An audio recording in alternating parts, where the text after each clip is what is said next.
Hello. The box. It is fragile.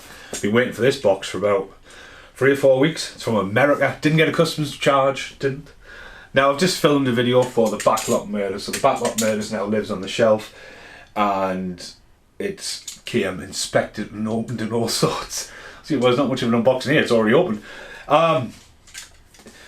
So collecting this stuff.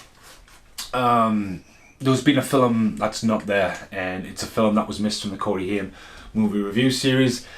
At the moment now, I can probably watch this and make a very, very extra ending, rattle extra ending video, because it was acknowledged throughout the series, but after me waffle in the last video for the Backlot Murders, I've just had a massive waffle about availability and sort of dug myself a 6-foot hole and then tried to get out with a 4-foot ladder. But again, certain films of his are only available on VHS, and this is one of them. Now hopefully this is the right parcel, because if you watch the other video you'll know I got a wrong parcel. But I had a bit of a binge. Now I shouldn't have been buying all this. I think recently I've bought the Backlot Murders. I grabbed myself a VHS timecoder Fast Getaway. Last Resort came from Australia, and then I picked up 2 Feldman's new movies, Sorceress Beast and Teenage Girl First Wheels. So, you know, last month I have been pretty bad for buying these kind of things, and it wasn't too long ago I got the Fast Getaway. But this stuff appears and disappears, and this one in particular, it's always on. I also got watches as well. That was an English seller. But again, what I'm saying is, the American stuff, this is the kind of stuff I was probably going to look for in New York when I'm in New York next in about a couple of weeks time. But I never seen this as cheap. I didn't get stung by customs. It was a reasonable price for the first time in over 10 years I've seen this. This is well packaged.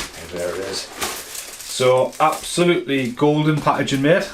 Well done with that. Not left us any gifts or anything there. No, really good packaging, all the way from America for VHS. Now that one didn't get inspected. And it is Life 101. A very rare Corey Haim movie, coming in around the same time as Demolition High or Demolition U. I think it's Demolition U, because it's the same girl in it. I'm sure she pops up in the 2 Coreys, you know. Is it the same girl? I don't think it might be. But yeah, I had this back in the day. Let's see, it should work fine. There you go, Life 101. Small box VHS. Now, recently, they are the American ones. All the American ones. I say all the American ones. I was convinced I had the Burbs. Might not have had the Burbs. I need to check up on that.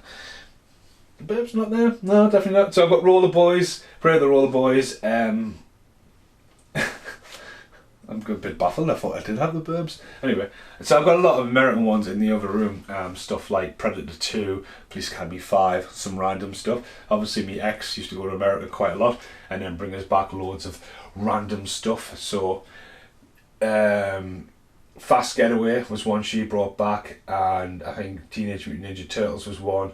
And I think Silver Bullet was one where I was just like, whoa, where do you find all these? Jump Cut, done. No, I don't have the Burbs. I've got quite a few random ones. I just went in there and went, I've got Highlander 2, the Renegade cut. I got Dark City, Demolition Man. I was just like, what? You know, just up there out of nowhere. But yeah, I've got Robin Hood, Prince of Thieves. Yeah, collecting the American ones has always come, so I'm hoping when I get to New York next year I can hunt down, because I don't have the obvious ones like The Lost Boys, Blown Away, but I would love to absolutely build this collection up. Obviously the counterparts, I used to have Backlot Murders like that was the other video. So yeah, I've got License to Drive, Fast Getaway, Last Resort as well. So I got a Job Lot as well, because I think pump up the volume.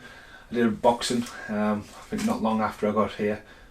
But anyway, Life 101, Corey Haim and Education at Heart. Don't really remember it much, but it was one of the ones that came along his mid-career. Again, roughly around the mid-90s, I would say. bit of romance. It'd be one of those films where, you know, he almost had a bizarre kind of career when you would start off with A Time to Live and his performances in that, to Lucas, to sort of Oh What a Night, to Life 101, or to Never Too Late, and then all the weirdness. So it almost like, how would Haim had gone on if Haim had stayed in drama roles and been the Teen Frog? But again, he started taking opportunities and obviously working with Feldman, and then the guy was a good actor, you know what I mean? It's there, but that's cool. So watches, even you can see watches everywhere. You can go down there, and Life 101 is back in the collection, and hopefully I'll get a chance to watch it and hopefully make an episode, the final episode of the Corey Haim one. We've just recently done A Time to Live, and I think now mid-20s at this point, and obviously Last Resort was meant to be the end one.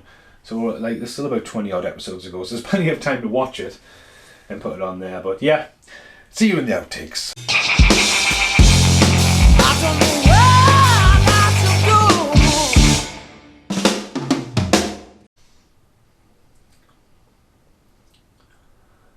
So, I didn't realise that. See, this was new. So okay, like when Watches came, this is where all the American ones were. Okay, so, and that's, again, I might mention this in the other video, and I didn't mention this one. I ended up getting Watches free. So I have been pretty bad at the minute buying stuff on eBay, but I couldn't pass that up, and I couldn't pass my time code up. So recently I've bought Backlot Murders, Life 101, Watches, Fast Getaway Time Code, Watches free, that was from there, National Lampoon's Last Resort. I've just been getting bad for buying stuff, and I got the new Corey's 2 films, but I didn't realise obviously I built this up, and I like the quirkiness, and of course you can change it around, and then like you got Haim signed there and Feldman signed there, and it hasn't been brought to my attention until I stared at that, you know. So you could technically get maybe one more, you know, but again, The Hunt in New York, laser discs, DVDs, hopefully see Vampire Mike, and then to send pictures to a Dan and go, look what we found now. But I'm happy with that, because again, the DVDs didn't used to be here. Alright, I'm just waffling now, aren't I? Are we even in the outtakes? Can you see my hangovers just totally kicked in? So there might be outtakes, I might be talking outtakes, but again, it's just kind of like, yeah, Stephen had a few too many beers last night because I'm doing a music video for a new Nowhere. And so anyway, off that rant. The DVDs used to be in the room, the VHSs were there, this was all just random bits and bobs, but now it's took on a world of its own. But it's kind of like running out of stuff to get. So if you want to watch a Corey Haim film, I would say 90% of his work's there. Everything else, Merlin and stuff like that's gone. You know what I mean? So yeah, thanks for watching. No outtakes or outtakes. Sorry. Goodbye for now.